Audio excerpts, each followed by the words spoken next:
إن الحمد لله نحمده ونستعينه ونستغفره ونعوذ بالله من شرور أنفسنا ومن سيئات أعمالنا من يهده الله فلا مضل له ومن يضلله فلا هادي له وأشهد أن لا إله إلا الله وأشهد أن محمدا رسول الله أما بعد قال الله تعالى في القرآن العظيم وفي الفرقان المجيد أعوذ بالله من الشيطان الرجيم بسم الله الرحمن الرحيم يا أيها الذين آمنوا لا تقولوا راعنا وقولوا انظرنا واسمعوا وللكافرين عذاب أليم சூரத்துல் பக்ராவினுடைய 104வது வசனம். யா ஐயுஹல்லதீன ஆமனு, ஈமான் கொண்டவர்களே, லா தகூலு ராஇனா, ராஇனா என்று நீங்கள் சொல்லாதீர்கள், ராஇனா என்று நீங்கள் சொல்லாதீர்கள். வக்கூலு, நீங்கள் சொல்லுங்கள், உன்சுருனா, உன்சுருனா என்றும், வஸ்மஉ, வஸ்மஉ என்றும் நீங்கள் சொல்லுங்கள், ராஇனா என்று நீங்கள் சொல்லாதீர்கள். ராஇனா என்றால் என்ன அர்த்தம், உன்சுருனா என்றால் என்ன அர்த்தம், வஸ்மஉ என்றால் என்ன அர்த்தம் என்பதை இன்ஷா அல்லாஹ் பின்னால் நாம் வெறு தெளிவாக பார்ப்போம். அல்லாஹ் ரப்பல் ஆலமீன் இந்த வசனத்தில் சொல்வது, நீங்கள் ராயினா என்று சொல்லாதீர்கள், வஸ்மஉ என்றோ உன்சுரு என்றோ நீங்கள் என்ன செய்யுங்கள், சொல்லுங்கள். வலில் காஃபிரீன, அல்லாஹ்வை மறுக்கக்கூடிய காஃபிர்களுக்கு அஸாபுன் அலீம், கடுமையான வேதனை இருக்கின்றது என்பதாக அல்லாஹ் ரப்பல் ஆலமீன் சொல்லி காட்டுகின்றான். கண்ணியத்திற்குரிய அல்லாஹ்வின் நல்லடியார்களே, இந்த வசனத்தில் ராயினா என்று சொல்லப்பட்டிருப்பதற்கு இப்னு அப்பாஸ் ரலியல்லாஹு அன்ஹு அவர்கள் அர்த்தம் சொல்லி காட்டும் பொழுது, ராயினா என்று சொன்னால் செவிடனே என்ற அர்த்தம். ராயினா என்று சொன்னால் செவிடனே என்ற அர்த்தம், அல்லது திட்டக்கூடிய பனு இஸ்ரவேலர்கள் பயன்படுத்தக்கூடிய ஒரு வார்த்தையாக இருந்தது. ரஊனத், ரஊனத் என்ற வார்த்தையிலிருந்து எடுக்கப்பட்டது ராயினா என்ற வார்த்தை. இந்த ராயினா என்ற வார்த்தைக்கு எங்களை கவனியுங்கள் என்றும் அர்த்தம் உண்டு. ராயினா என்ற வார்த்தைக்கு ராயினா, எங்களை நீங்கள் கவனியுங்கள் என்றும் அர்த்தம் உண்டு. ஆனால் அதே வார்த்தைக்கு செவிடனே என்றும் அர்த்தம் உண்டு. இன்னும் பல நிந்திக்கக்கூடிய அர்த்தங்களும் அந்த ராயினா என்ற வார்த்தைக்கு உண்டு. அப்போ பனு இஸ்ரவேலர்கள் என்ன செய்யக்கூடியவர்களாக இருந்தார்கள் என்று சொன்னால், எப்பொழுதும் இரட்டை பொருட்களுடைய வார்த்தைகளை பயன்படுத்தி நபிகள் நாயகம் ஸல்லல்லாஹு அலைஹி வஸல்லம் அவர்களை திட்டக்கூடியவர்களாக இருந்தார்கள்.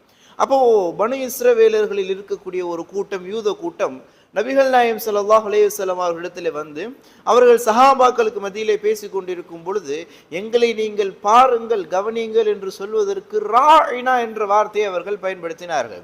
அப்போ ராயினா என்ற வார்த்தையை மேலோட்டமாக கேட்டோம் என்று சொன்னால், எங்களை நீங்கள் பாருங்கள், நாங்கள் சொல்வதை கேளுங்கள் என்று அர்த்தம் வரும். ஆனால் ராயினா என்ற வார்த்தைக்கு உண்மையிலேயே அவர்கள் அதைத்தான் நினைத்தார்களா என்று கேட்டால் அப்படி கிடையாது. அவர்களுடைய உள்ளத்தில் வேறு பல பொருட்களை வைத்துக்கொண்டு, வேறு பல அர்த்தங்களை வைத்துக்கொண்டு, ஆனால் வாயில் சொல்லும் பொழுது இப்படி அவர்கள் சொல்லக்கூடியவர்களாக இருந்தார்கள். எனவேதான் அல்லாஹ் ரப்புல் ஆலமீன் இந்த வசனத்தை அல்ல என்ன சொல்லி காட்டுகின்றான், ஈமான் கொண்ட மக்களே, நீங்கள் ராயினா என்று சொல்ல வேண்டாம், நீங்கள் என்ன சொல்லிக் கொள்ளுங்கள், உன்சுர்னா வஸ்மஉ. உன்சுர்னா என்றால் என்ன அர்த்தம், எங்களை நீங்கள் பாருங்கள் என்ற அர்த்தம். வஸ்மா என்று சொன்னால் நாங்கள் சொல்வதை நீங்கள் கேளுங்கள் என்ற அர்த்தம்.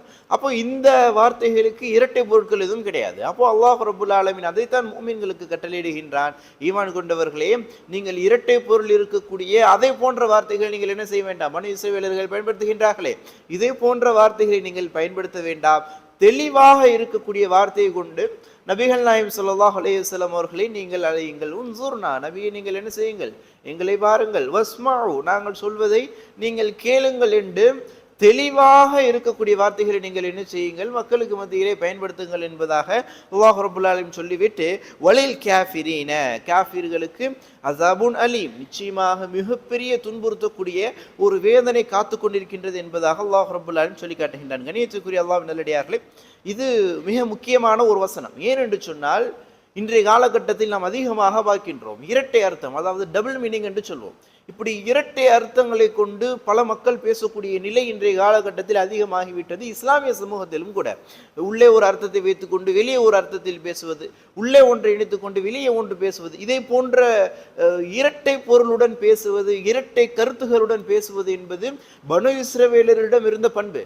அல்லாஹ் ரப்புல் ஆலமீன் சூரத்துல் பக்ராவினுடைய 2 அதாவது 3 கிட்டத்தட்ட 2 பகுதிகள், 3 கிட்டத்தட்ட ஒரு பகுதியில் அல்லாஹ் ரப்புல் ஆலமீன் பனி இஸ்ரவேலர்களை குறித்து பேசுகின்றான் என்றால் எதற்காக பேசுகின்றான்? அவர்களை கொண்டு அவர்களுடைய பண்புகள் இப்படித்தான் இருக்கின்றது என்பதை நாம் அறிவதை கொண்டு அவர்களை போன்று நாம் நடக்காமல் இருக்க வேண்டும் என்பதற்காக. அவர்கள் இப்படித்தான் அவர்கள் வெளியிட்டார்கள், நீங்கள் என்ன செய்து கொள்ளுங்கள், தெளிவாக தெரிந்து கொள்ளுங்கள். இருக்கக்கூடிய சூறாக்களே மிகப்பெரிய சூறா சூரத்துல் பக்ரா. அந்த சூரத்துல் பக்ராவில் 3 கிட்டத்தட்ட ஒரு பகுதிக்கு மேல் அதிகமான வசனங்களில் அல்லாஹ் ரப்புல் ஆலமீன் பனு இஸ்ரவேலர்கள், இன்றைய தினம் நாம் பார்த்துக் கொண்டிருக்கக்கூடிய வசனம் எத்தனாவது வசனம்? 103, 104, 105வது வசனங்களை நெருங்கிவிட்டோம். இன்னும் 20 வசனங்களில் அல்லாஹ் ரப்பல் என்ன பேசுவான்? பனி இஸ்ரவேலர்களை குறித்து தான் பேசுவான். அப்ப கண்ணியத்திற்குரிய அல்லாஹ்வின் நல்லடியார்களே, இவ்வளவு வசனங்களில் அல்லாஹ் ரப்பல் ஆலமீன் பனி இஸ்ரவேலர்களை பேசுவதற்கு காரணம் என்ன? அவர்களை குறித்து தெரிவதை கொண்டு அறிவதை கொண்டு நாம் அவ்வாறு செய்யாமல் இருக்க வேண்டும் என்பதற்காக, நாம் படிப்பினை பெற வேண்டும் என்பதற்காகத்தான் இந்த பனி இஸ்ரவேலர்களுடைய செய்திகள் தானே தவிர இது இன்னும் நாம் கேட்டுவிட்டு செல்வதற்கான ஒரு கதையோ ஒரு வரலாறு கிடையாது. அவர்களுடைய வரலாறை படித்து நாம் ஏதோ இப்படி எல்லாம் நடந்தார்கள் போன்று என்று ஆச்சரியப்பட்டு கடந்து செல்வதற்கு கிடையாது. நாமும் படிப்பினை பெற வேண்டும் என்பதற்காக. அப்ப கண்ணியத்திற்குரிய அல்லாஹ்வின் நல்லடியார்களே, அல்லாஹ் ரப்புல் ஆலமீன் சொல்வதை போன்று இஸ்லாமியர்களாக இருக்கக்கூடிய நாம் ஒற்றை அர்த்தங்களை உடைய வார்த்தைகளை கொண்டு தெளிவான முறையில் அழகான முறையில் தான் பேச வேண்டுமே தவிர இரட்டை பொருட்களை கொண்டு வஞ்சித்தோ நிஞ்சித்தோ என்ன செய்யக்கூடாது. பிற மக்களை பேசக்கூடிய பண்பு எம்மிடத்தில் இருக்கக்கூடாது. இது பனு இஸ்ரவேலர்கள் அவர்கள் செய்து கொண்டிருந்த ஒரு செயல், அவர்களுடைய பண்புகளில் ஒன்று. அது எனவேதான் நபிகள் நாயகம் ஸல்லல்லாஹு அலைஹி வஸல்லம் அவர்கள் கூட எப்படி சொன்னார்கள், அதாவது பனு இஸ்ரவேலர்களுக்கு இஸ்லாமியர்கள் ஒத்து போகிவிடக் கூடாது என்பதற்காகத்தான் யார் ஒருவர் செயலாலோ அல்லது நடத்தையாலோ எண்ணங்களாலோ வேறு மதத்திற்கு ஒத்து போகின்றார்களோ அவர்கள் அந்த மதத்தையே சார்ந்தவர்களாக ஆகிவிட்டார்கள் என்று நபிகள் நாயகம் ஸல்லல்லாஹு அலைஹி வஸல்லம் அவர்கள் சொன்னார்கள். அப்ப என்ன விளங்குகின்றது என்று சொன்னால், இதை போன்ற பனு இஸ்ரவேலர்களுடைய பண்பு எம்மிடத்தில் இருக்கக்கூடாது. இவைதான் அல்லாஹ் ரப்புல் ஆலமீன் யா அய்யுஹல்லதீன ஆமனு என்று அழைத்து கட்டளையாக சொல்லி காட்டுகின்றான். இப்படி இரட்டை அர்த்தங்களை உடைய வார்த்தைகளை நீங்கள் பேசக்கூடாது என்று. அப்ப கண்ணியத்திற்குரிய அல்லாஹ்வின் நல்லடியார்களே, இன்றைய காலகட்டத்தில் தான் நாம் அதிகமாக பார்க்கின்றோம் இப்போ இந்த இரட்டை அர்த்தங்களை கொண்டு பேசுவது. இதற்கு அல்லாஹ் ரப்புல் ஆலமீன் 1400 வருடங்களுக்கு முன்பதாகவே இதற்கு கூட அல்லாஹ் ரப்புல் என்ன செய்திருக்கின்றான்? எம்முடைய இறைவேதத்தில், இந்த உம்மத்திற்காக அருளப்பட்ட இருக்கக்கூடிய இறைவேதத்தில் தெளிவான முறையில் பேசியிருக்கின்றான். நம்ம கண்ணியத்திற்குரிய அல்லாஹ்வின் நல்லடியார்களை விளங்கிக் கொள்ள வேண்டும். முஸ்லிம்களாக இருக்கக்கூடியவர்கள் எப்பொழுதும் அவர்களுக்கு எது கட்டளையாக பிறப்பிக்கப்பட்டிருக்கின்றதோ, எப்பொழுதும் அவர்களுக்கு எது பின்பற்ற வேண்டும் பின்பற்றக்கூடாது என்று ஹராம் ஹலால் என்று தெளிவாக பிரித்து காட்டப்பட்டிருக்கின்றதோ இதைத்தான் பின்பற்ற வேண்டுமே தவிர மாற்று மதத்தவர்களுக்கு ஒப்பாகவோ அல்லது மாற்று மதத்தவர்களை பின்பற்றக்கூடியதோ எம்முடைய நடவடிக்கைகளில் இருக்கக்கூடாது. நபிகள் நாயகம் ஸல்லல்லாஹு அலைஹி வஸல்லம் அவர்கள் கூட ஒரு சஹாபி ஒருவர் வருவார். நபிகள் நாயகம் ஸல்லல்லாஹு அலைஹி வஸல்லம் அவர்களை பார்த்து கேட்பார், யா ரசூலல்லாஹ், எனக்கு ஏதாவது உபதேசம் நீங்கள் செய்யுங்கள் என்பதாக சொல்லி காட்டும் பொழுது நபிகள் நாயகம் ஸல்லல்லாஹு அலைஹி வஸல்லம் அவர்கள் சொல்லி காட்டுவார்கள், குர்ஆனிலே எங்கெல்லாம் யா அய்யுஹல்லதீன ஆமனு என்று அழைக்கப்பட்டதோ, குர்ஆனிலே எங்கெல்லாம் யா அய்யுஹல்லதீன ஆமனு என்று அழைக்கப்பட்டதோ அந்த வசனங்களை எல்லாம் நீங்கள் கவனித்து பார்த்தால் உங்களுக்கு ஏதேனும் ஒரு கட்டளையோ அல்லது ஏதேனும் ஒரு தடையோ உங்களுக்கு விதிக்கப்பட்டிருக்கும். இதை போன்ற விஷயங்களை நீங்கள் என்ன செய்து கொள்ளுங்கள், பேணுதலாக நீங்கள் பின்பற்றிக் கொள்ளுங்கள் என்பதாக நபிகள் நாயகம் ஸல்லல்லாஹு அலைஹி வஸல்லம் அவர்கள் சொல்லி காட்டுங்க. என்ன விளங்குகின்றது?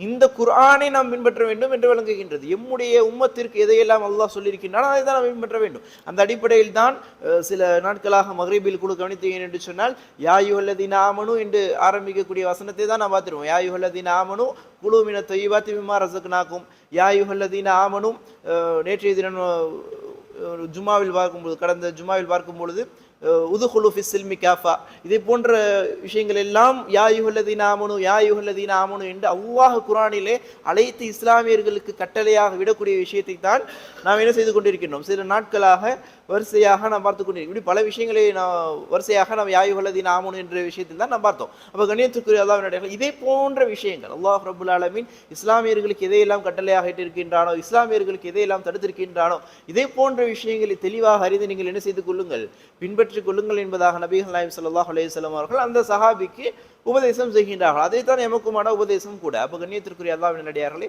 எம்முடைய மார்க்கத்தில் எது எமக்கு தெளிவாக சொல்லப்பட்டிருக்கின்றதோ, எம்முடைய மார்க்கத்தில் எந்தெந்த நல்ல பண்புகள் எல்லாம் எமக்கு சொல்லித் தரப்பட்டிருக்கின்றதோ இதே போன்ற நல்ல பண்புகளை பின்பற்றக்கூடியவர்களாக கடைபிடிக்கக்கூடியவர்களாக இருக்க வேண்டும். அல்லாஹ் ரப்புல் ஆலமீன் உங்களுக்கும் எமக்கும் அப்படிப்பட்ட நன்மக்களாக வாழக்கூடிய பாக்கியத்தை தந்தரட்டும் இன்ஷா அல்லாஹ். மேலும் அடுத்த வசனத்தில் அல்லாஹ் ரப்புல் ஆலமீன் இன்னும் ஒரு முக்கியமான விஷயத்தை, யூதர்கள் பனு இஸ்ரவேலர்கள், அதாவது 3 சாராராக இருப்பான், காஃபிர்கள், வேதக்காரர்கள், முஷ்ரிக்கின்கள், இப்படி 3 சாரார்களாக பிரித்து அவர்கள் எம்முடைய விஷயத்தில் எதை அவர்கள் பிரியப்பட மாட்டார்கள், அவர்கள் எதை பிரியப்படக்கூடியவர்களாக இருக்கின்றார்கள் என்று அவர்களுடைய உள்ளத்தில் இருக்கக்கூடிய சில செய்திகளை அல்லாஹ் ரப்பல் ஆலமீன் தெளிவுபடுத்தி அடுத்த வசனத்தில் சொல்லி காட்டுவார். இன்ஷா அல்லாஹ் நாளை தினம் தொடர்ச்சியாக அதை தெளிவாக தெரிந்து கொள்வோம். அல்லாஹ் ரப்பல் ஆலமீன் உங்களுக்கும் எமக்கும் குர்ஆனை முழுமையாக அறிந்து அதை பின்பற்றக்கூடிய பாக்கியத்தை தந்தருளட்டும் இன்ஷா அல்லாஹ்.